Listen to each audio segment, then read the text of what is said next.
Good morning, students. Welcome back in my next lecture, work done by variable force.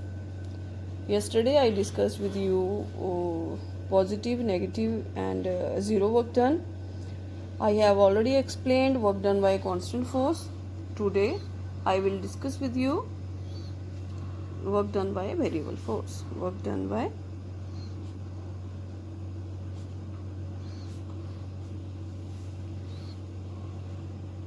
Variable force.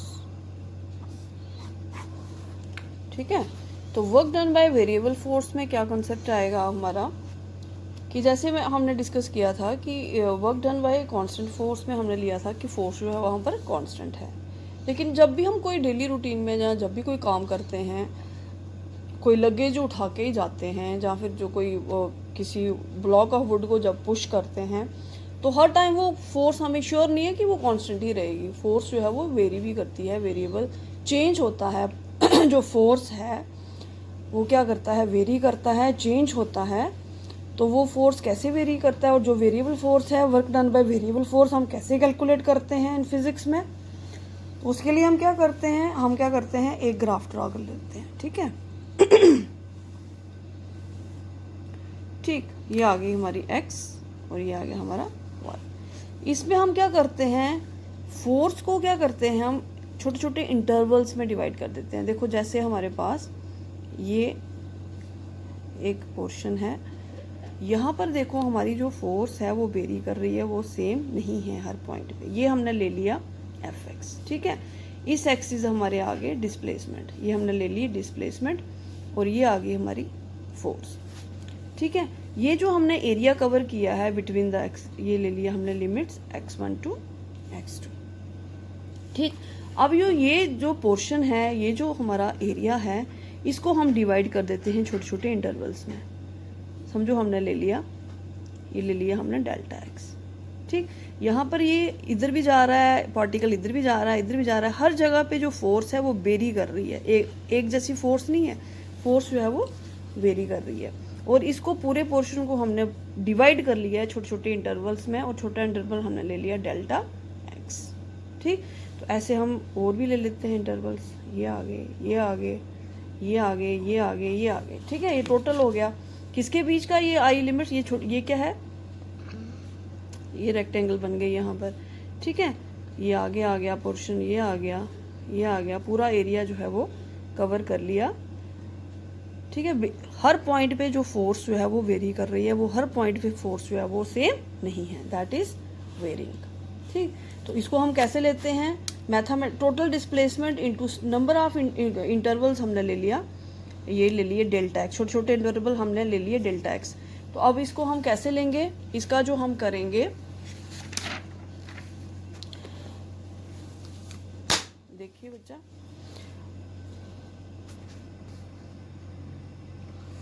तो क्या आएगा हमारा total work done in moving the body.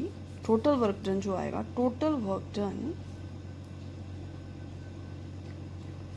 In moving the body, in moving the body by delta x at the given point, at the given point मतलब यहाँ से लेके यहाँ तक जो टोटल वर्क डन होगा, इंटरवल्स कवर करेगा delta x x x, और उसने पूरा पाथ कवर करना है, पूरा उसने जो कर्व है नीचे का पूरा कवर करना है। तो टोटल वर्क डन जो आएगा उसको हम लेंगे delta W is equal to force into displacement, वो ले लेंगे एफ एक्स डेल्टा एक्स। ठीक है, यहाँ ले लिया हमने एफ डेल्टा एक्स। ठीक, तो टोटल वर्क डन जो है वो क्या आएगा, उसको हम इज इक्वल टू द, जो टोटल वर्क डन है उसको हम कैसे लेंगे, टोटल वर्क डन, ये तो हमने जनरल मैंने आपको बताया कि हम ऐसे ले सकते हैं। ठीक है, लेकिन जो हम लेंगे जो मैथमेटिकली हम लेंगे टोटल वर्क डन, वो किसके बराबर लेंगे, डब्ल्यू इज इक्वल टू आप ले सकते हो सिग्मा, सिग्मा हमारे कौन कौन से हैं पॉइंट्स, x1 टू x2। ठीक है, इसके बीच का है ना पोर्शन सारा, x1 to x2 F delta x. ठीक है, ये आ गया is equal to shaded area, मतलब सारा हमारा जो एरिया था, ये इसको शेड कर दो आप, सारा ये शेडेड एरिया आ गया। ठीक है बच्चा, ये जो सिग्मा है दैट इज स्टैंड फॉर किसके लिए, सुमिशन के लिए। किसके लिए स्टैंड है ये सिग्मा सिंबल, फॉर सुमिशन के लिए। अगर हम ले लेते हैं व्हेन लिमिट हमने ले ली डेल्टा एक्स अप्रोचेस टू 0, ठीक, तो the work done between x1 to x2 हमारा क्या आएगा, then the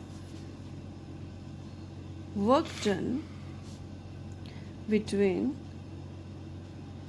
x1 and x2 is w is equal to limit delta x approaches to 0, ऐसे लिखते हैं इसको लिमिट। ये फर्स्ट यूनिट में आपको चिप सर कराएंगे कि आपने कैसे लिमिट्स जो है वो राइट डाउन करनी है, बताया होगा सर ने। Limit delta x approaches to 0 sigma, ये आ गया कहाँ तक है, x1 to x2 f delta x। यहाँ इसको लिखने का और एक मेथड है, दैट इज इंटीग्रेशन। इसको हम कैसे लिख सकते हैं, बाय कन्वर्टिंग इटू इंटीग्रेशन। तो जब इसकी इंटीग्रेशन लेनी है, this is sine of integration. ये सारा आपका मैथमेटिकल टूल्स में जो फर्स्ट चैप्टर है उसके कंसेप्ट हैं ये, कि ये आ गया इंटीग्रेशन का साइन। इंटीग्रेशन किसके किसके बीच है, x1 टू, जो आपका पोर्शन है फ्रॉम x1 टू x2 और f dx, ठीक है। तो ये आपका सारा जो एरिया होगा under the curve of a graph, किसका area under the curve of a graph of force versus displacement. जो ग्राफ है किसका किसके बीच है, force versus displacement gives the work done by the force, ठीक है। जो एरिया अंडर द कर्व है ना पूरा, वो किस किस का उस जो बना हुआ है, वो ग्राफ किस किस के बीच बना है, फोर्स वर्सेस डिस्प्लेसमेंट के। तो वो हमें क्या करता है, टोटल वर्क डन देता है। देखो मैं आपको एग्जांपल एक बताती हूँ।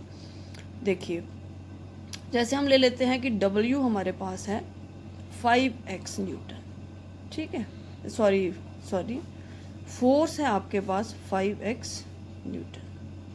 फोर्स को हम न्यूटन में लेते हैं, ठीक। तो ये फोर्स जो है वो चेंज होगा, कैसे चेंज होगा, जैसे जैसे डिस्प्लेसमेंट चेंज होगा, जैसे जैसे डिस्प्लेसमेंट वेरी करेगा। अगर x जो है आपका 0 है तो फोर्स भी क्या आएगा आपका 0, ठीक। अगर आपका x 1 है तो फोर्स क्या आएगा 5 न्यूटन। अगर आपका x 2 है तो फोर्स क्या आएगा आपका, अगर x 2 है तो फोर्स आ जाएगा 10 न्यूटन, ठीक है। एक इसको ऐसे आ गया तरीका निकालने का कि जो फोर्स है वो किसके ऊपर डिपेंड करेगा, डिस्प्लेसमेंट के ऊपर। जैसे जैसे डिस्प्लेसमेंट आपका चेंज होगा वैसे वैसे फोर्स भी जो है वो आपकी चेंज होगी, ठीक है। एक ये आ गया मेथड। एक और है, इसको हम कैसे निकाल सकते हैं कि अगर हमने लेना है इसको बिटवीन द लिमिट्स, अगर हमारा x जो है x1 है 2 मीटर एंड x2 जो है हमारा 3 मीटर है, ये हमारे डिस्टेंसेस हैं, ठीक। तो जो वर्क डन है वो हम कैसे निकालेंगे, हमारे पास वर्क डन निकालने का फॉर्मूला है x1 to x2 f dx, यही दिया हुआ है ना आपको, ठीक है बच्चा। तो W आपका आ गया, x1 कितना हमने ली है लिमिट 2, ये 2 आ गई, x2 कितनी है 3, ये 3 आ गई, f कितना दिया हुआ है 5, तो ये आ गया आपका 5x, ठीक है। 5x आपको फोर्स दी हुई है और dx, ऐसे इसका फंक्शन चलता है इंटीग्रेशन में 5x dx, ठीक है बच्चे।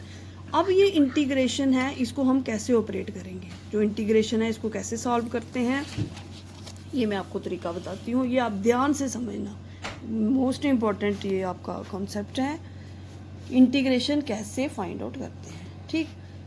इंटीग्रेशन ये है आपका कांस्टेंट टर्म, इसमें क्या है, ये 5 क्या है कांस्टेंट सॉरी 5 को हमने ले लिया इंटीग्रेशन के बाहर, ये 2 लिमिट आ गई 2 to 3, अंदर आपका आ गया फंक्शन x dx, ठीक है। ये क्या आएगा x dx, ये इंटीग्रेशन में ऐसे चलता है फंक्शन f, ये आ गया आपका x dx, ठीक है।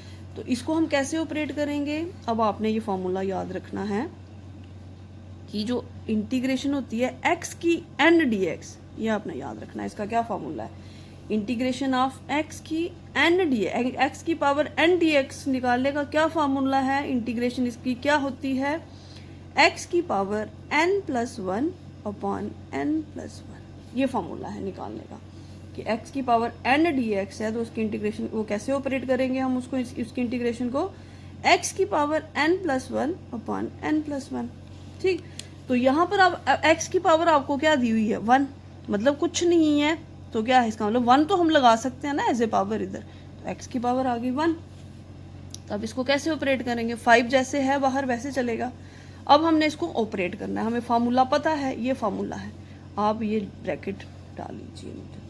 x जैसे है वैसे रहेगा। n क्या दिया हुआ है हियर, n क्या दिया हुआ है हियर, n क्या है 1, n क्या दिया हुआ है आपको 1, ये ध्यान से समझिए बच्चे, n क्या दिया हुआ है आपको 1, तो फॉर्मूला है n + 1, तो n हमें 1 है, 1 हमारा आएगा, बीच में आएगा फार्मूले का प्लस और बीच में आगे क्या आएगा 1, मतलब x की पावर आ गई 1 + 1, ठीक है। n क्योंकि हमें क्या दिया था यहाँ पर 1 दिया था, तो x की आ गई 1 प्लस फार्मूले का 1 अपॉन n + 1 है, n क्या है 1, तो क्या आएगा 1 + 1। तो लिमिट कैसे अप्लाई करते हैं, नीचे 2 आ जाएगा, यहाँ पर 3 आ जाएगा, ये हमने लिमिट से अप्लाई कर दी।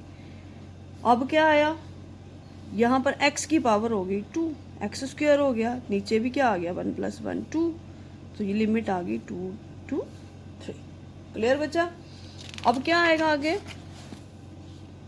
w = 5 अपॉन 2, जो कांस्टेंट टर्म है आप उसको बाहर ले सकते हो। ये 2 था, कांस्टेंट था, इसके साथ कोई वेरिएबल नहीं, x y z कुछ ना लगा हुआ वेरिएबल, इसको हमने बाहर ले लिया, ठीक। तो ये x² अंदर, लिमिट हमारी आ गई 2 to 3। अब आप लिमिट कैसे अप्लाई करोगे, लिमिट अप्लाई करने का क्या मेथड है, 5/2, इस वेरिएबल की जगह पे आपने लिमिट अप्लाई करनी है, तो x की पहले ऊपर वाली करते हैं, जो ऊपर वाली है उसको अप्लाई करते हैं।